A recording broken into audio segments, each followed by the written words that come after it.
এই রুটি আর এই পানি, এইটা খেয়ে ঘরটা পরিষ্কার করবেন। আর তার আগে গাড়িটা সুন্দর করে আগে মুখ খেতে, আপনার ছেলে আসতেছে, আমি এয়ারপোর্ট আনতে যেতেছি। আমার জামাইয়ের সামনে যদি মন খারাপ না দেখি, সবসময় হাসি খুশি থাকবে।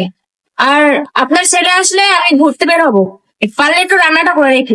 মা, সুন্দর হচ্ছে কিছু পানি সকাল থেকে কিছু খাই নাই, আর কিছু রান্না করবো নাই। সকাল থেকে রান্না করবো কিভাবে? আপনার ছেলে আসতেছে না, সকাল থেকে মেকআপ করা সাজুগুজু নিয়ে বেঁধেছিলাম, আর রান্না করার সময় পাই নাই।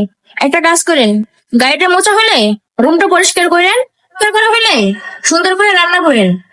আমি ইলিশ মাছ নামাই রেখে গেছি, ফ্রিজে গরুর মাংস আছে, আর পোলাও চাল নামাই রেখে গেছি। বেগুন ভর্তা করবেন আর ভেন্ডি ভর্তা করবেন, মানে এই সবগুলো খাবারই আপনার ছেলের পছন্দ। এগুলো সুন্দর করে একে একে ভালো করে রান্না করে রাখবেন। আচ্ছা ঠিক আছে মা, তুমি যাও, গাড়িগুলো দেখে দে। হ্যাঁ ঠিক আছে, আমি যাচ্ছি। আর ওই যে টয়লেটটা ভালো করে